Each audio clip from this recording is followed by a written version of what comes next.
on the top of a hill, under a clear sky, the silence was broken by the most powerful voice to ever walk among men. Jesus, the Master, sat down, and like a king without a crown, he spoke with authority.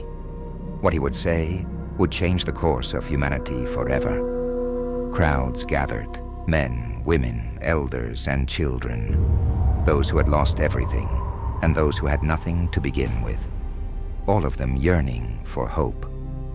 And then Jesus opened his mouth and began to speak, and he said, "Blessed are the poor in spirit, for theirs is the kingdom of heaven. Blessed are those who mourn, for they will be comforted. Blessed are the meek, for they will inherit the earth.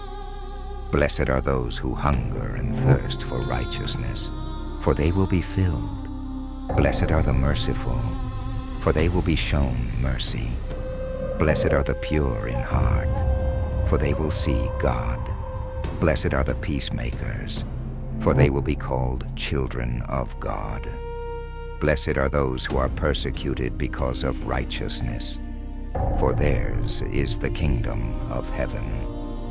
Blessed are you when people insult you, persecute you, and falsely say all kinds of evil against you because of me. Rejoice and be glad, because great is your reward in heaven." Then his voice thundered through the mountains, "You are the salt of the earth. But if the salt loses its flavor, how can it be made salty again? You are the light of the world. A city on a hill cannot be hidden. No one lights a lamp and hides it. They put it high, so it gives light to everyone. In the same way, let your good works shine before others, that they may glorify your Father in heaven. Do not think that I came to abolish the law," he warned.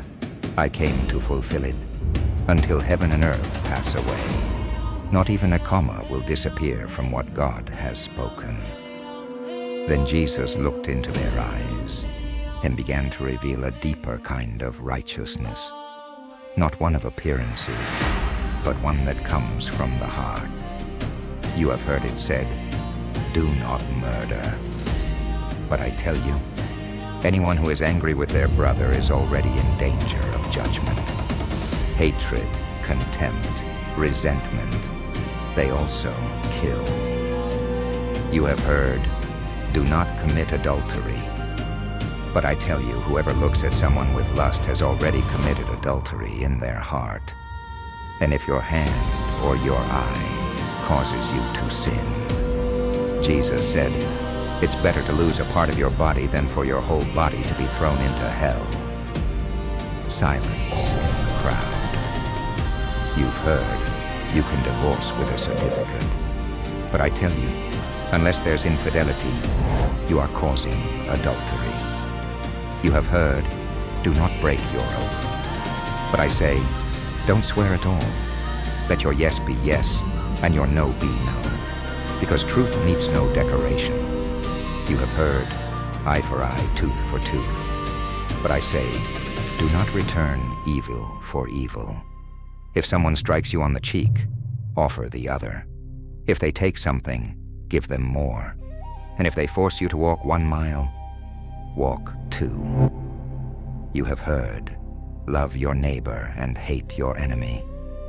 But I tell you, love your enemies. Pray for those who persecute you. That way, you will reflect your Father in heaven, who causes his sun to rise on both the good and the evil. Because what reward is there in only loving those who love you? Even the hypocrites do that. Be perfect, just as your heavenly Father is perfect. And on that mountain, it wasn't just a man who spoke. Heaven spoke. The words were not soft, they were not comfortable, but they were true. The King had spoken, and hearts were shaken. Because Matthew chapter 5 is not just a sermon, it's a revolution. A call to live with purpose, humility, and a fire that burns from the soul. Some words are only heard, but others are felt deep within the soul. And when those words come from heaven, they cannot be ignored.